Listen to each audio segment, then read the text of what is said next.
मैं हूँ बबली और ये है मेरा सीक्रेट चैनल जहाँ पे मैं करती हूँ खुद से अपने मन की बात। और ये है मेरा चौथा वीडियो जहाँ पे मैं 10 मिनट फुल अपने आप से बात करने वाली हूँ। और मेरा आज का टॉपिक होने वाला है, क्या बबली एक सक्सेसफुल वुमेन है, क्या बबली लकी वुमेन है। तो चलिए बबली से ही जानते हैं। तो बबली, हाँ आप बताइए, क्या एक लकी वुमेन है?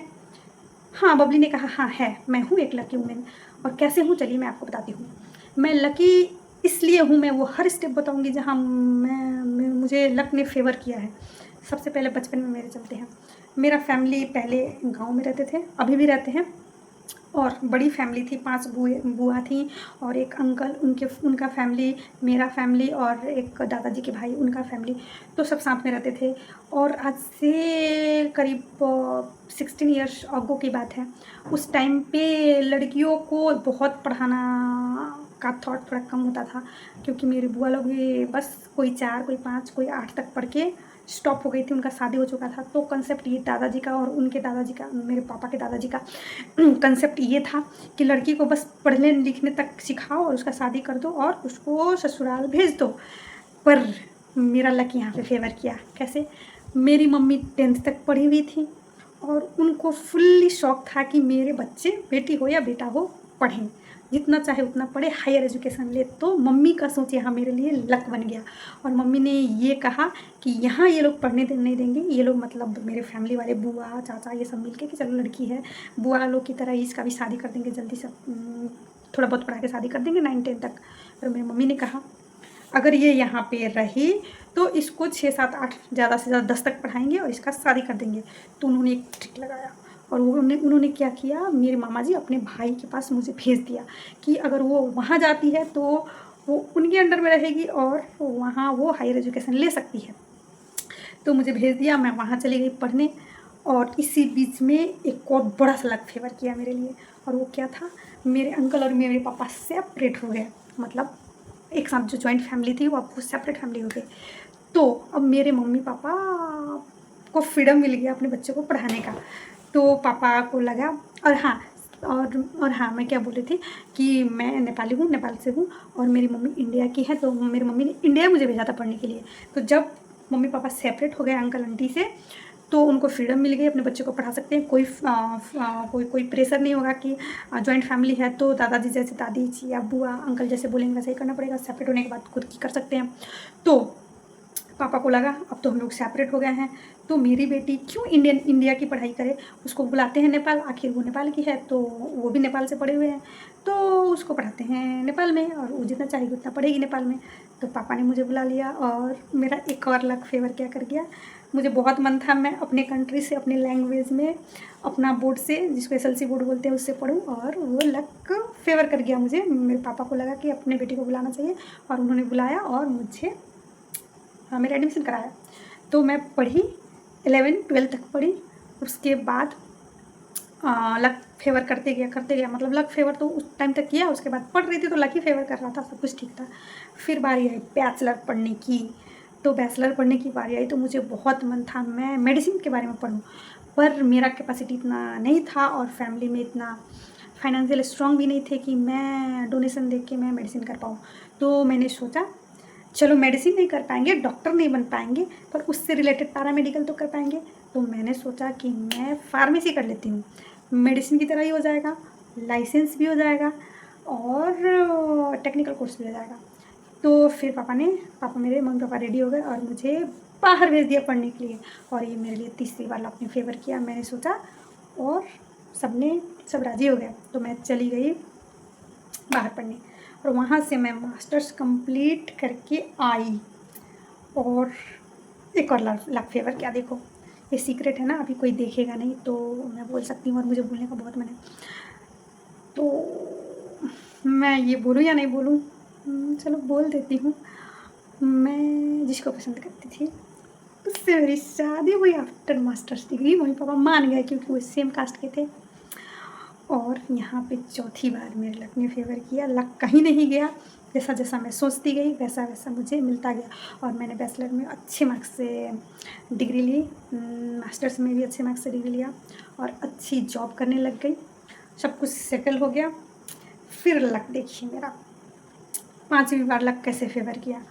इंडस्ट्री ज्वाइन किया था मैंने तो इंडस्ट्री में लड़कियों के लिए ठीक जगह मुझे लगा नहीं, क्योंकि सुबह 6 बजे बुला लिया कभी ओवर टाइम में, और शाम को कभी 8 बज गया, कभी 7 बज गया, तो अपना पर्सनल लाइफ कुछ भी नहीं रहा वहाँ पे। और फिर छोटा बेबी, उसको भी देखना है, तो मुझे बहुत दिक्कत होने लगी। तो मैंने क्या किया, मैंने सोचा मैं छोड़ दूँगी जॉब, घर पे ही रहूँगी, बच्चे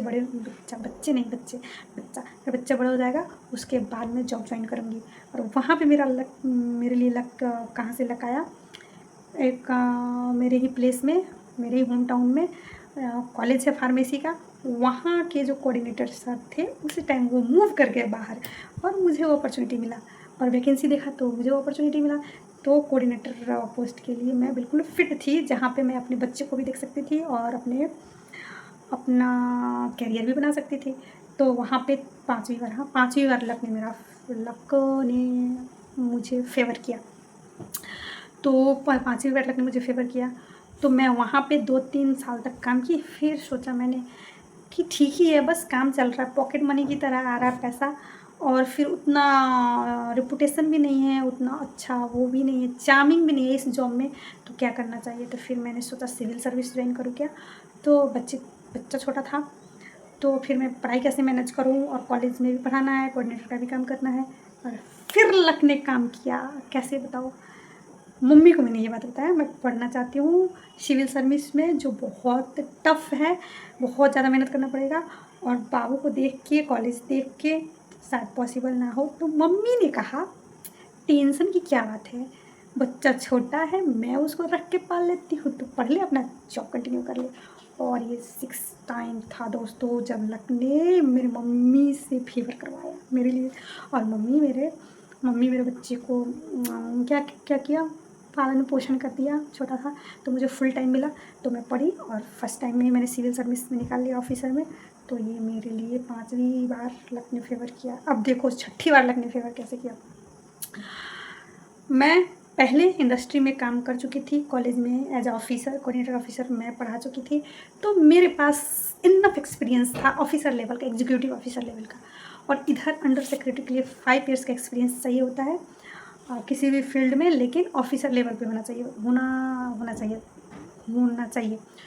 तो मैंने सोचा चलो ट्राई करते हैं, अंडर सेक्रेटरी पढ़ा तो नहीं है, लेकिन फिर भी चलो ट्राई कर लेते हैं, क्या जाता है, एक दो अटैम्प्ट में तो निकल ही जाएगा। तो मैंने फॉर्म भर दिया, और मैंने वही अपने कॉलेज का एक्सपीरियंस दिखा के फॉर्म भर दिया, और एम ही थोड़ा बहुत पढ़ के गई, फोकस नहीं किया, क्योंकि इस बार तो होने वाला नहीं है, नेक्स्ट टाइम अच्छे से पढ़ के दूँगी।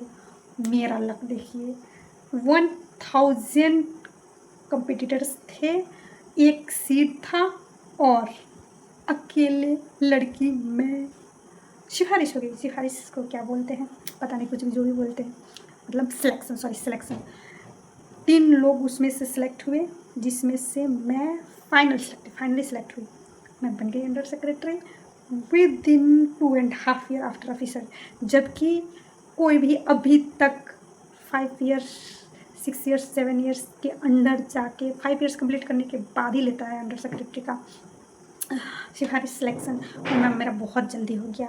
तो यहाँ देखो लक ने कैसे फेवर किया मेरे लिए, तो मैं बहुत बहुत बहुत लकी हूँ। और बात करते हैं सक्सेसफुल लाइफ का, तो सक्सेसफुल तो मैं वैसे ही हूँ क्योंकि मेरे पास एक अच्छी खासी जॉब है, बहुत अच्छी जॉब है, गवर्नमेंट जॉब है, स्टैटिक जॉब है, फ्यूचर सेटल्ड है, और फैमिली सेटल्ड है, जिसको चाहा उसको पाया है, क्यूट सा बच्चा है, इनकम ठीक है, मम्मी पापा सपोर्टिव हैं, मम्मी पापा ठीक है, उधर के मम्मी पापा बहुत अच्छे हैं, सपोर्टिव हैं, वो भी ठीक है। मैं थोड़ी सी दूर हूँ अपने फैमिली से, पर वीकली मिलते रहती हूँ, तो मैं बहुत ही अपने आप को सक्सेसफुल मानती हूँ। और दोस्तों मतलब मैं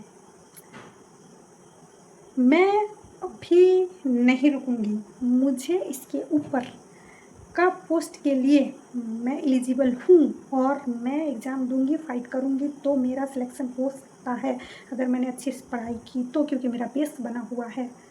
तो मैं रुकूंगी नहीं, इधर बुक्स हैं और मैं लड़ूंगी। ऐसे वाली लड़ाई नहीं यार, कंपटीशन वाली लड़ाई, कंपटीटर वाली लड़ाई। तो आज के लिए बस इतना ही। इम्प्रूव शायद 0.1% भी नहीं हुआ, लेकिन जिस दिन होगा इम्प्रूव, जिस दिन मुझे लगेगा कि हाँ अच्छे से बात कर पा रही हूँ, उस दिन मैं फर्स्ट वीडियो और वो इम्प्रूवमेंट का वीडियो एक साथ बना के डालूँगी। Okay, till then bye bye. कल सुबह मैं मिलती हूँ, ऑफिस जाने के पहले मैं रिकॉर्ड करके डालूँगी, क्योंकि अगर ऐसा करती हूँ तो मुझे थोड़ा जल्दी उठना पड़ेगा, और जल्दी उठना पड़ेगा तो जल्दी अगर उठती हूँ तो वो मेरा सुबह उठने का डिसिप्लिन मेंटेन होगा, तो ये मैं मेंटेन करूँगी। Till then bye.